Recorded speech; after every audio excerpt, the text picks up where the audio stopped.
such that you and I might not have the propensity to be so fearful so often.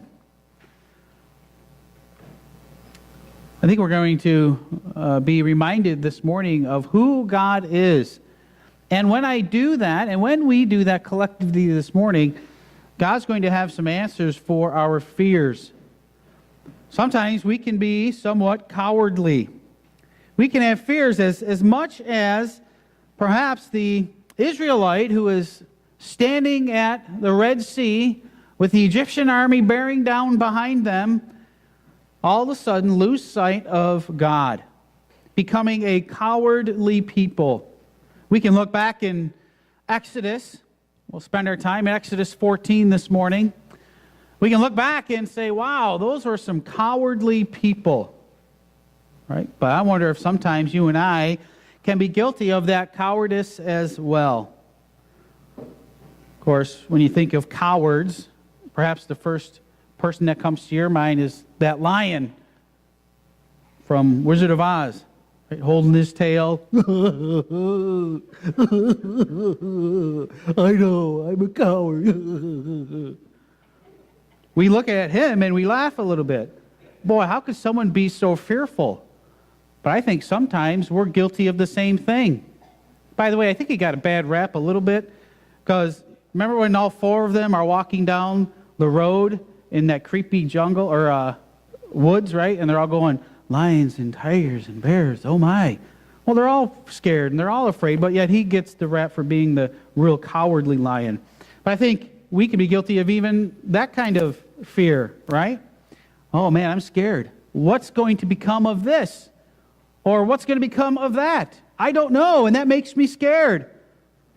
My job, my parents, my children, oh my declining health, my future, my finances, oh my. We can be guilty of fearful living as much as the characters in a movie, or as much as the real life people who are standing at the border of freedom from the Egyptian oppression, but yet fearing in the wrong way. We're going to look in a few moments about having a right fear. It's okay to be afraid. It is. It's okay to be afraid if it's pointed in the right direction. God is faithful. We just sung about him being a strong tower. And I think we're going to sing about that a little bit later. And when we think about the holiness of God and all that he has done and accomplished for us can help us with our fears. In Exodus chapter 14, we see the fear of the Israelites become a very clear reality. Because what happens is the problem of fear is so great that it drastically affects my beliefs. That's an important concept, a logical equation that everyone in the church house needs to get. My fear is drastically connected to my belief. My belief system is affected by my fear. As we'll see is true of the Israelites, but also true for you and I today. What has happened to the Israelite people since in the recent weeks as we've been exploring Exodus this year? The 10th plague has occurred. God has eliminated every firstborn of the Egyptian realm, meaning not only people but animals as well.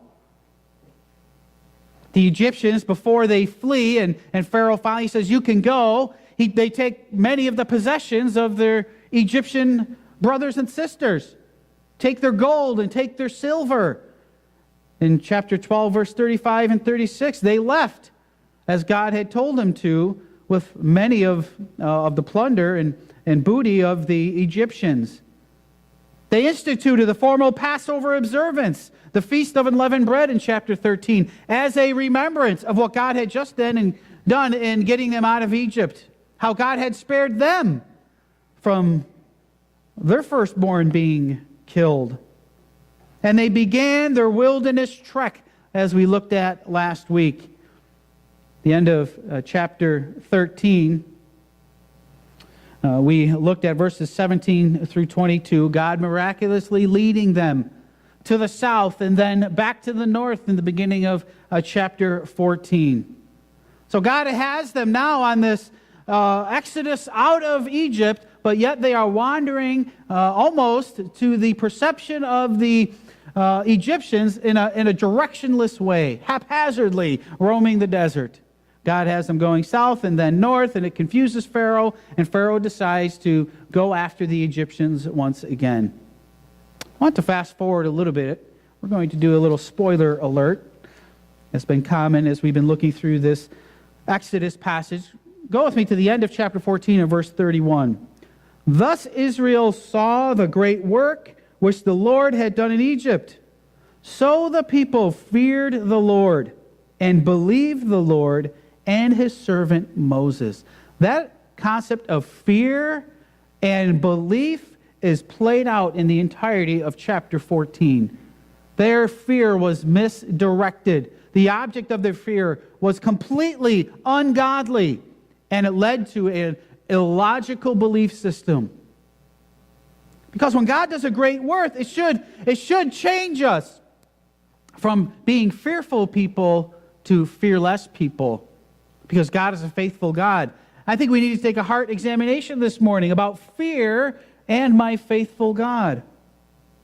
I think there's two problems with fear. Let's look at chapter 14, verses 5 and following. Now it was told, let's look through verse 9. Now it was told the king of Egypt that the people had fled. And the heart of Pharaoh and his servants was turned against the people, and they said, why have we done this, that we have let Israel go from serving us? So he made ready his chariot, talking of Pharaoh there, and took his people with him. Also he took 600 choice chariots, and all the chariots of Egypt, with captains over every one of them.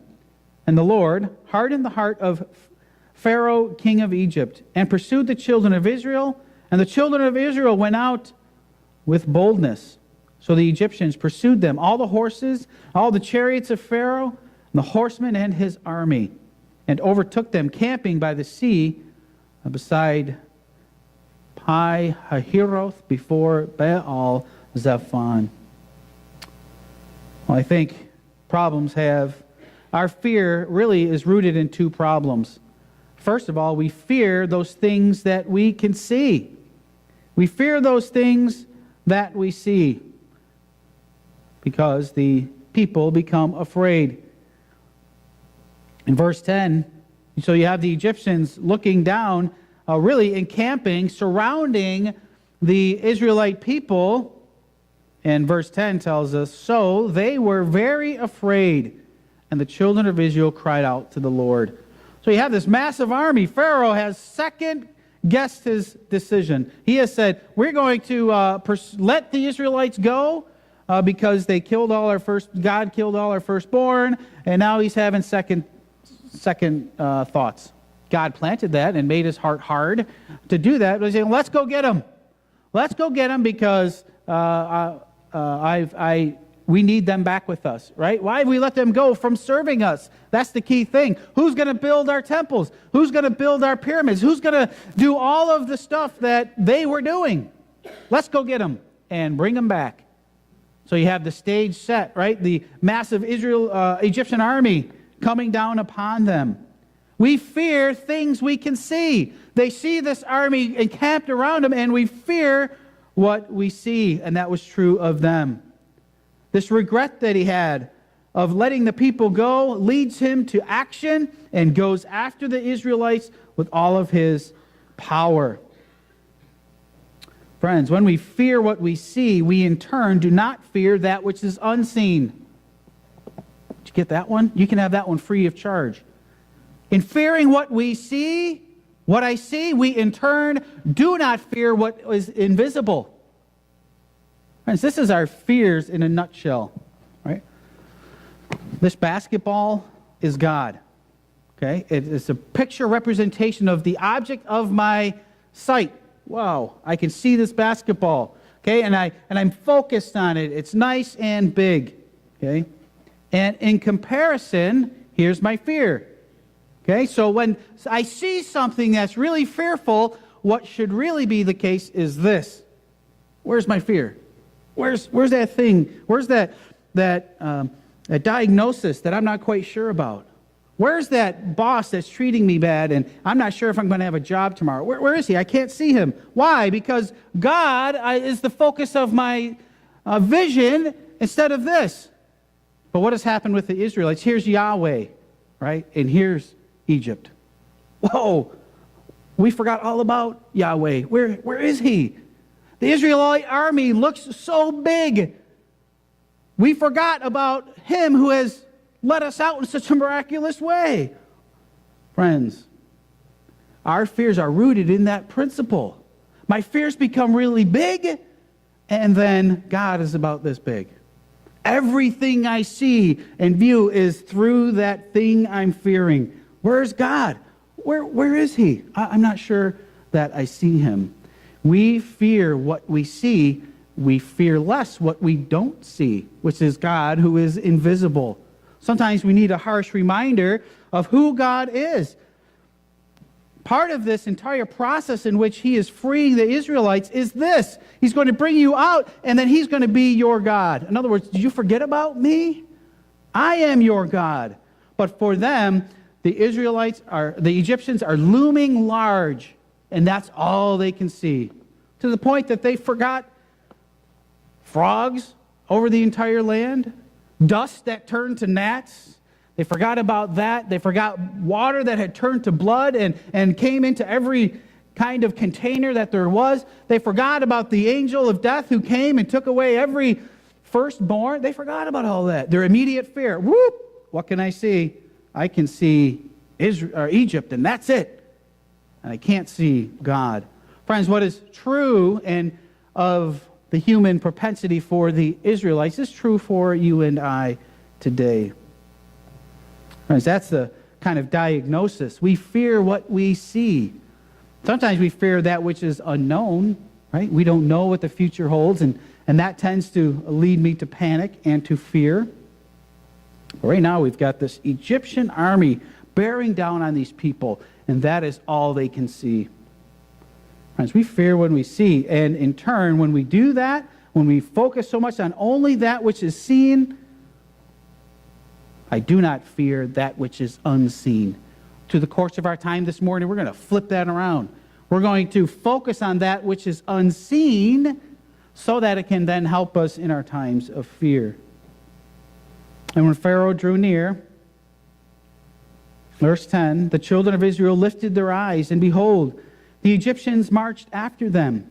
So they were very afraid. And the children of Israel cried out to the Lord. Then they said to Moses, because there were no graves in Egypt, have you taken us away to die in the wilderness? Why have you so dealt with us to bring us up out of Egypt?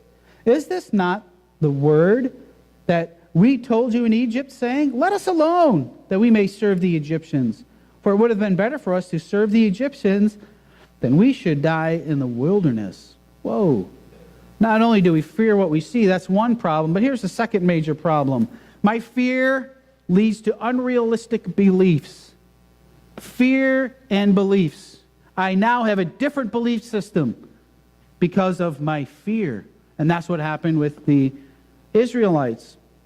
They really reacted in an ungodly way to the Egyptian movement.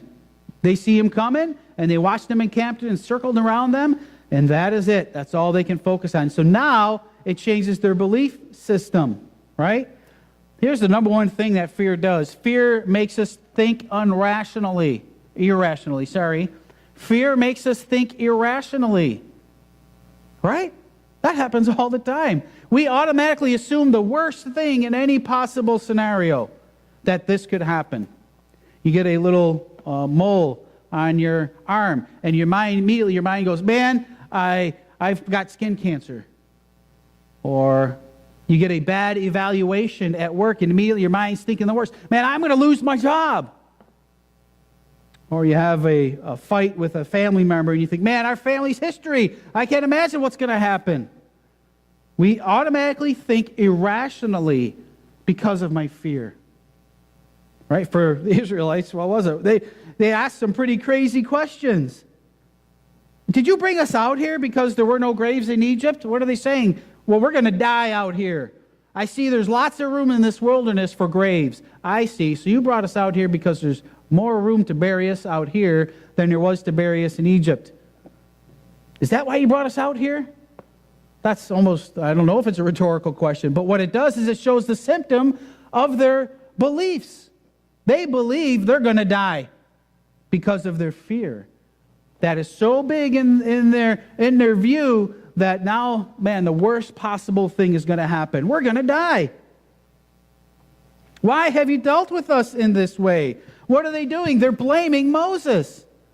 Why have you dealt us in this way? There was one point in the past that we said, leave us alone. We'd rather serve here in Egypt than be free people. That's irrational. Pull back the magnification lens. Why is that so irrational?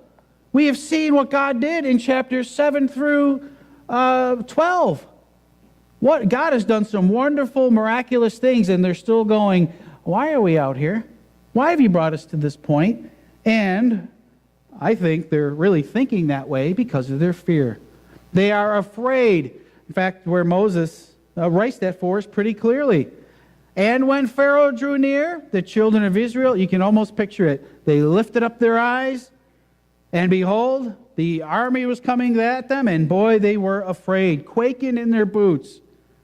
And they start mumbling and complaining about the fact that they appear to be on the brink of annihilation. We would have rather stayed and served them rather than be victims of them. What caused that? Their fear. Their fear did that. Fearful people think irrationally. Fearful people think the worst. Why? What's happening? Your belief system is completely wrong, right? So if this is my fear, right, and God is blinded, and I can't see God, and this is all I'm focused on.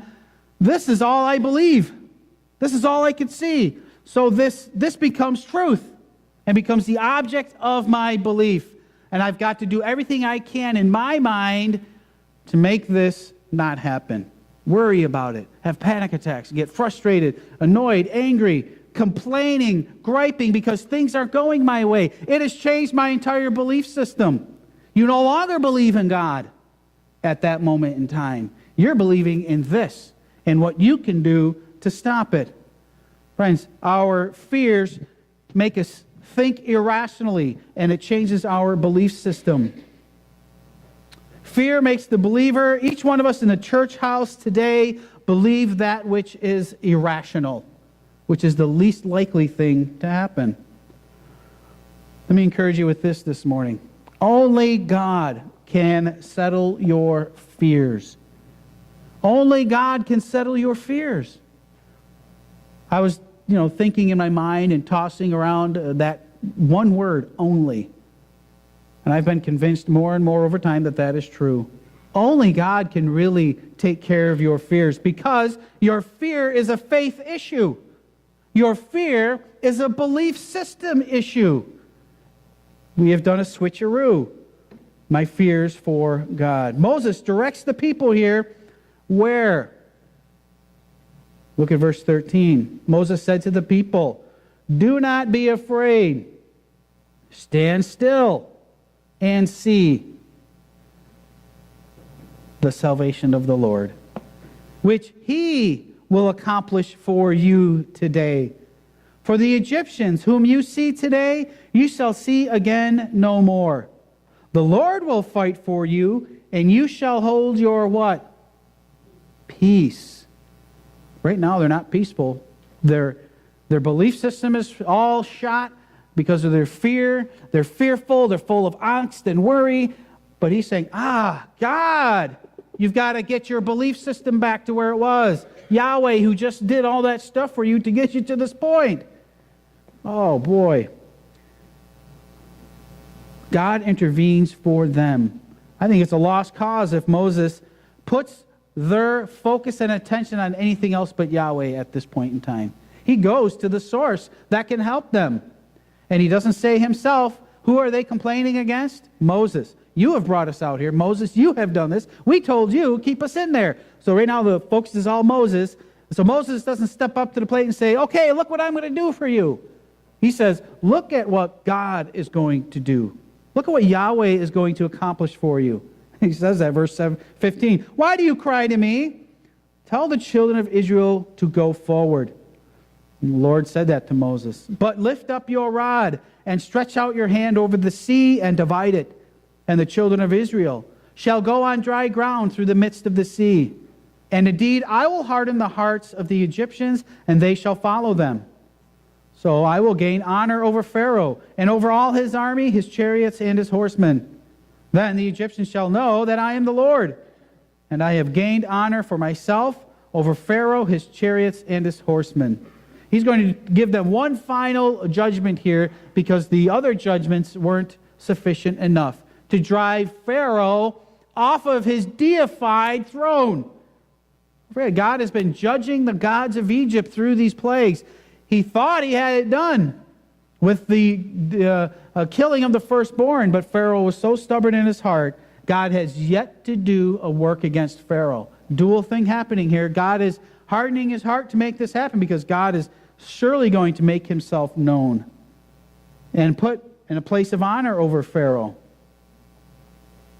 So the fearful Israelites perhaps now have this renewed sense of hope, because God is going to supernaturally intervene for them. Does it work? Verse 19, the angel of God who went before the camp of Israel moved and went behind them, and the pillar of cloud went before them and stood behind them. So it came between the camp of the Egyptians and the camp of Israel. Thus it was a cloud and darkness to the one, and it gave light by night to the other, so that the one did not come near the other at all that night. Talk about your protective force field. God supernaturally intervenes right then and there to provide light for his people and darkness for the Egyptians. Why? Because there was going to be we get a chance to see how close they really are. I think they were right there. They were about to pounce on them. God intervenes with this pillar that separates the two and causes perhaps some darkness, confusion on the part of the Egyptians. But he immediately keeps the Israelites safe. Why? So that Moses would have time to do this wonderful miracle. Then Moses, verse 21, stretched out his hand over the sea. And the Lord caused the sea to go back by a strong east wind all that night. And he made the sea into dry land, and the waters were divided. You perhaps have seen movies or representations of this. He throws down his rod, and all of a sudden the waters come up. But how long does it say it took here? Almost all night, right? That's why he had to create that division between the two armies, so he would have time to spread the waters. And if I'm an Israelite, there's a test of my faith and fear right there. Let's get this done with. Let's get this done with. Well, the children of Israel went in the midst of the sea on dry ground, and the waters were a wall to them on their right and on their left. And the Egyptians pursued and went after them in the midst of the sea, all Pharaoh's horses, his chariots, and horsemen. So that division, that wall of the pillar comes up, and they pursue them. Now it came to pass in the morning watch that the Lord looked down upon the army of the Egyptians through the pillar of fire and cloud, and he troubled the army of the Egyptians. He took off their chariot wheels so that they drove with difficulty, and the Egyptians said, "Let us flee from the face of Israel, for the Lord fights for them against the Egyptians." Imagine that miraculous little nugget that gets forgotten often. As they're following them in chariots, the wheels came right off, and they're just bouncing, and on whatever axle or whatever was there, they're just bouncing on the ground. God is slowing them up, taking his time. The Lord said to Moses, "Stretch out your hand over the sea, that the waters may come back upon the Egyptians, on their chariots and on their horsemen." And Moses stretched out his hand over the sea, and when the morning appeared, the sea returned to its full depth. While the Egyptians were fleeing into it, so the Lord overthrew the Egyptians in the midst of the sea. Then the waters returned and covered the chariots, the horsemen, and all the army of Pharaoh that came into the sea after them. Not so much as one of them remained. But the children of Israel had walked on dry land in the midst of the sea, and the waters were a wall to them on their right and on their left. So the Lord saved Israel that day out of the hand of the Egyptians, and Israel saw the Egyptians dead on the seashore. A fearful people, losing complete sight and focus on Yahweh, yet focused on the temporal thing that they could see in this army bearing down on them, and God wonderfully and miraculously saved his people.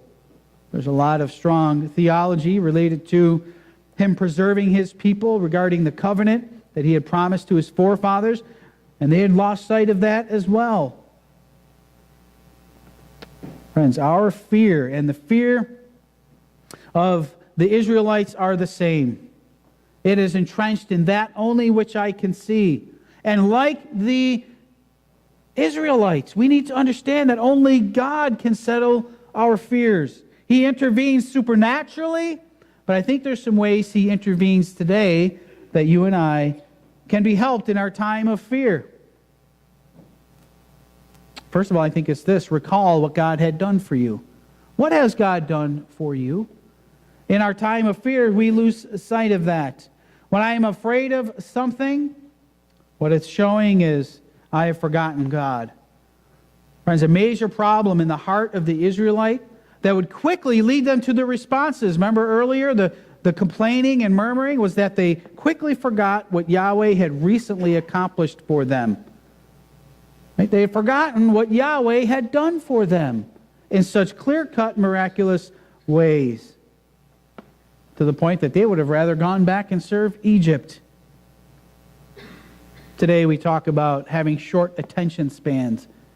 You look at our electronic devices, and I'm amazed when a teenager, like 15 or so, will listen to an entire song these days, because it seems like they listen to 30 seconds of it and go, I don't like it, and they move on to the next song. I'm like, hey, that wasn't a bad song. How about we listen to the last part of it? But that's the charge today, right? People today are just ADD driven, and we forget things real easily. Well, that's probably true, but that was true also back then. Nothing new under the sun, right? The Egyptians, or the Israelites, also were guilty of having that short attention span.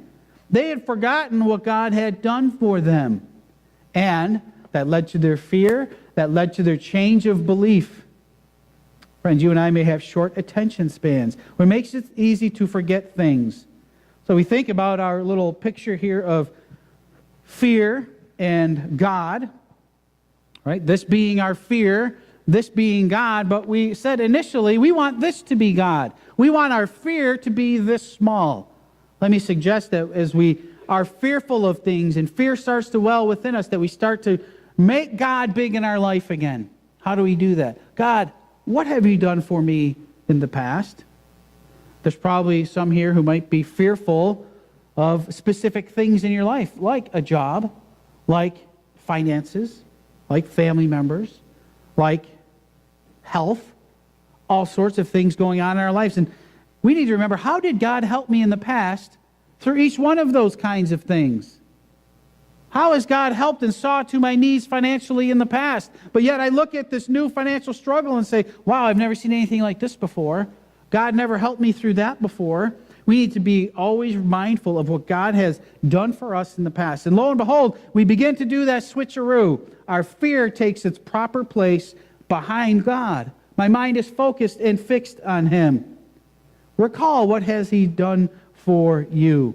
Your trials and struggles, God has sustained you in the past. So these new trials and struggles, as they come up, don't have that short attention span. Don't be guilty of that ADD like the Israelite people. But focus your mind on what God has done and accomplished for you in the past. And then fear and believe God. That was the result, as we read earlier in verse 31. Thus Israel saw the great work which the Lord had done in Egypt. So the people feared the Lord and believed the Lord and His servant Moses. Moses identifies here that they had a fear problem and they had a belief problem.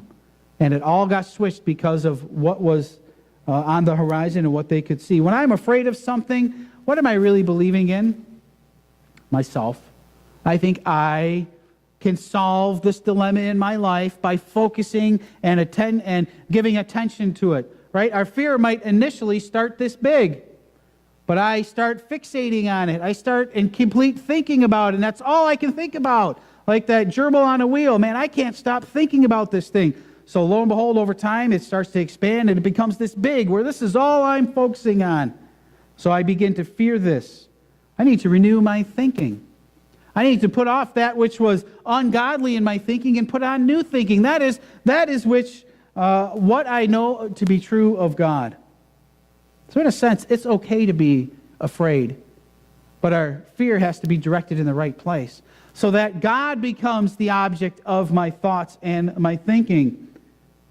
Instead of believing in myself, believing that I can change my circumstances and then thereby become less fearful. That's what we're after. If I can think about this enough, I'll become less fearful. But it doesn't happen that way. So it's okay to be afraid. But our fears need to be very small, and our fear of God needs to be very big. And I'm focused on Him. Fearing God, this reverence-based fear that is mindful of what He's done for me in the past and what He can do for me in the future, makes it okay to be afraid. It's okay to be afraid, folks, if we're focused and afraid of God. Having that fearful reverence for what He's done for me in the past and how, based on that past, He will then help me in the future. Doesn't mean we're not going to have trials, we're not going to have struggles, but our fears become less. As I, what? According to Philippians 4. I'm anxious for nothing, but what? In everything, through prayer and supplication, with thanksgiving, make your requests known to God. There's a mind switcheroo going on. I no longer put my faith in myself. The Israelites no longer put their faith in Moses, no longer put their faith in the Egyptians. They put their faith back in God. And God did it in a very miraculous way. Friend, God has done much for you. He is the only one who can settle your fears. Might you and I focus on God in the time of our fears so that God becomes very big and our fears become very small. How does He do that? Well, we're going to sing about God being a very strong tower. The fact that He is God is stable. See, the part of the fear for the Israelites was that they forgot about Yahweh and all that He had done. But it did not change Yahweh, did it? Yahweh still was faithful, strong, powerful. Their perception of Him changed. I think it would be good for us to sing and be reminded of exactly who God is so that our fears would be minimized when they come up. Andrew, please come and lead our the praise team and lead us in song.